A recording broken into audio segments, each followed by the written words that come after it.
2 bedroom hall kitchen की scheme में भी माइनॉरिटी का रिजर्वेशन किया, संविधान विरोधी मुस्लिम रिजर्वेशन शिक्षा में किया और कई सारी बातें की। मैं यहाँ कहकर जाता हूँ, भारतीय जनता पार्टी की सरकार बनेगी तो एक गैर संवैधानिक मुस्लिम रिजर्वेशन को हम समाप्त कर देंगे। ये अधिकार तेलंगाना के एससी, एसटी और ओबीसी का है, वो अधिकार उनको मिलेगा और मुस्लिम रिजर्वेशन को हम समाप्त कर देंगे। जब बीजेपी की नेशनल एग्जीक्यूटिव कमेटी की मीटिंग हैदराबाद में हुई थी तो आप तमाम मीडिया के जिम्मेदारों ने एक न्यूज़ को कैरी किया था कि भारत के वज़ीर आज़म ने बीजेपी के लोगों से कहा कि पसमानदा मुसलमानों की बात करो। अब बीजेपी की और प्रधानमंत्री की वो बात बिल्कुल झूठ पर बनी थी, वो सच्चाई नहीं थी उसमें, इसलिए कि तेलंगाना में जो रिजर्वेशन मिल रहा है BCE कैटेगरी में, वो मुसलमानों में जो कास्ट हैं उन कास्ट को मिल रहा है।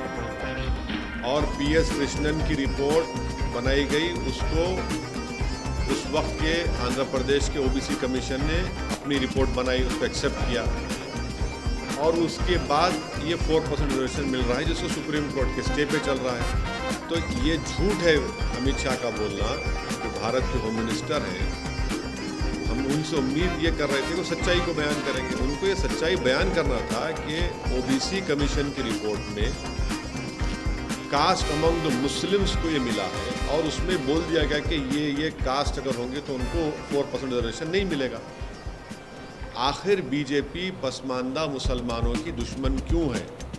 आखिर क्यों बीजेपी, अमित शाह और प्रधानमंत्री जो मुसलमानों में पसमानदा मुसलमान जो डॉक्टर, इंजीनियर, स्कूल के टीचर्स बन रहे हैं, नर्सेज बन रहे हैं, स्टेट पब्लिक सर्विस कमीशन में तेलंगाना में जा रहे हैं, उनसे इतनी नफरत क्यों है? बीजेपी इनके डेवलपमेंट के खिलाफ क्यों है? इनके एम्पावरमेंट के खिलाफ क्यों है बीजेपी? और कब तक बीजेपी नेगेटिविटी और नफरत को फैलाएगी?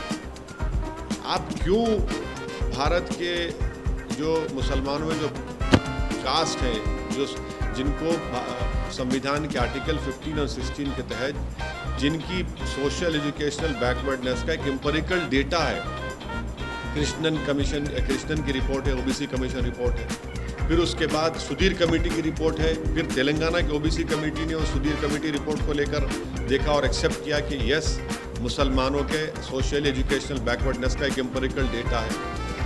आप क्यों उसके खिलाफ हैं? क्यों आप मुसलमानों को तरक्की करना से देखना नहीं चाहते?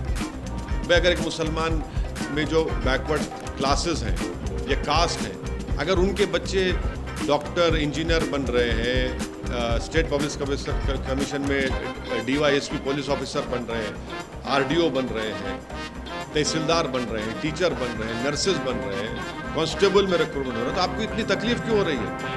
आप क्यों मुसलमानों को मार्जिनलाइज करना चाहते हैं? क्यों मुसलमानों को एलिमिनेट करना चाहते हैं? और भारत के होम मिनिस्टर से और भारत के प्रधानमंत्री से हम पूछना चाह रहे हैं कि तेलंगाना की असेंबली में एक रेजोल्यूशन पास हुआ था जिसमें यह कहा गया था कि तेलंगाना की शेड्यूल्ड ट्राइब का रिजर्वेशन 6% से 9% कर दिया जाए। आप क्यों उस पर खामोश बैठे हैं? बताइए, करिए ना आप। और दूसरी बात, तेलंगाना की असेंबली में मुसलमानों में जो कास्ट हैं उनको 12% रिजर्वेशन का रेजोल्यूशन पास हुआ, एक्ट बनाया गया, उसको होम मिनिस्ट्री में है। अमित शाह क्यों जवाब नहीं दे उसका? और आपने कर्नाटका में निकाल दिया, सुप्रीम कोर्ट ने क्या कहा अभी तक वो नहीं जानती क्या बीजेपी?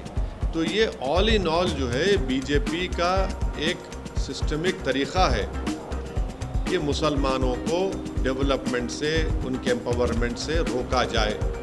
वो उनकी गरीब जो कास्ट है मुसलमानों में, उनके बच्चे पॉलिटिकली, सोशली, एजुकेशनली एम्पावर ना हो। इसीलिए तो बीजेपी के पास ना तो कोई मुस्लिम MP है, ना बीजेपी के पास ना कोई मुस्लिम मिनिस्टर है। ये उनकी खुली खुली नफरत की निशानी है और ये पॉलिटिक्स ऑफ डिसअपियरेंस बीजेपी कर रही है मुसलमानों के लिए। कर्नाटका की आप मिसाल दे रहे हैं, कर्नाटका में वो जो इंटरिम रिपोर्ट के ऊपर आप कास्ट को निकाल सकते हैं क्या? रिजर्वेशन नहीं निकाल सकते, कंप्लीटली अनकॉन्स्टिट्यूशनल, इलीगल है। अच्छा, वो इंटरिम रिपोर्ट पब्लिक डोमेन में भी नहीं है, आप दीजिए पब्लिक डोमेन रिपोर्ट लिखे कर्नाटका की। तेलंगाना में तो ये है, फैक्चुअल पोजीशन ये है जो भारत के होम मिनिस्टर सच्चाई को नहीं बयान की। तेलंगाना में रिलीजन के ऊपर नंबर 1 रिजर्वेशन नहीं मिल रहा है। मुसलमानों में जो बैकवर्ड कास्ट हैं उनको मिल रहा है, जिसमें बता दिया गया कि ये कास्ट को रिजर्वेशन मिलेगा, इनको नहीं मिलेगा। तीसरा, किस बुनियाद पर मिल रहा है? कृष्णन साहब ने, लेट कृष्णन साहब जो सोशियोलॉजी के एक माहिर हैं, जो मंडल की रिपोर्ट में बनाने में उनका रिपोर्ट था, उन्होंने रिपोर्ट बनाई और उस वक्त के आंध्र प्रदेश ओबीसी कमीशन ने अपनी रिपोर्ट बनाई, उस पर 4% मिला, फिर सुप्रीम कोर्ट ने उस पर स्टे दिया। तो बीजेपी का ये जो बाजा बज रहा है कि रिलीजन के नाम पे मिल रहा है, वो नहीं मिल रहा है। मुसलमानों में जो कास्ट है उनके सोशल एजुकेशनल बैकवर्डनेस का एक एम्पिरिकल डेटा की रिपोर्ट है, नंबर 1। नंबर 2, तेलंगाना बनने के बाद तेलंगाना की गवर्नमेंट ने सुधीर कमेटी बनाया। उस सुधीर कमेटी ने मुसलमानों का सोशल एजुकेशनल बैकवर्डनेस की एक एम्पिरिकल डेटा की रिपोर्ट बनाई, जिसको तेलंगाना की बीसी कमीशन ने और एक रिपोर्ट बनाई, उसको एक्सेप्ट किया और 12% रिजर्वेशन देने के लिए बात की, जिसको तेलंगाना की असेंबली ने इसको एक्ट बनाकर, रेजोल्यूशन बनाकर मिनिस्ट्री ऑफ ऑफिस भेजा, जहां पर अमित शाह साहब मिनिस्टर हैं। तीसरी बात, आप कह रहे हैं कि शेड्यूल्ड ट्राइब का, तेलंगाना की असेंबली में एक रेजोल्यूशन और एक्ट पास करके भारत की सरकार से, यानी मिनिस्ट्री ऑफ अफेयर्स से, सोशल जस्टिस मिनिस्ट्री से पूछा गया, बताया गया, डिमांड किया गया कि ये तेलंगाना सरकार का डिमांड है कि शेड्यूल्ड ट्राइब्स का रिजर्वेशन 6 से 9% किया जाए, आप क्यों नहीं करते? आखिरी बात, मोदी सरकार 50% रिजर्वेशन को पार क्यों नहीं करती? ब्रेक करिए इस बैरियर को 50% के। आप इकोनॉमिक वीकर सेक्शन के नाम पर जो भारत की आबादी का 20% हिस्सा है उनको 10% दे रहे आप, जो भारत की आबादी का 80% हिस्सा है उनको 50% क्यों दे रहे आप? 50% ब्रेक करिए, बताइए कि आप रिजर्वेशन देना चाह रहे हैं पूरे बैकवर्ड कम्युनिटीज़ को, आपकी मोहब्बत है ही नहीं उनसे। जब चुनाव आता तो आप बताए थे कि मोदी जी ओबीसी हैं। अरे भाई 50% की लिमिट को ब्रेक करिए, पार्लियामेंट में कानून बनाइए, आपके पास 300 MP हैं, ब्रेक करिए। हम डिमांड करते हैं 50% रिजर्वेशन को ब्रीच होना चाहिए। आप सेंसस की रिपोर्ट नहीं लाते ओबीसी की, डरते हैं आप देने के लिए, क्योंकि मालूम हो जाएगा कि ओबीसी का सेंसस कितना है, और जब ओबीसी का सेंसस बढ़ के मालूम हो जाएगा तो आपका पॉलिटिकल पावर आपसे छीन लिया जाएगा। मोदी जी की कैबिनेट में सबसे ज़्यादा अगर मिनिस्टर हैं तो अपर कास्ट के हैं, ओबीसी क्यों नहीं है बताइए? SC क्यों नहीं है बताइए?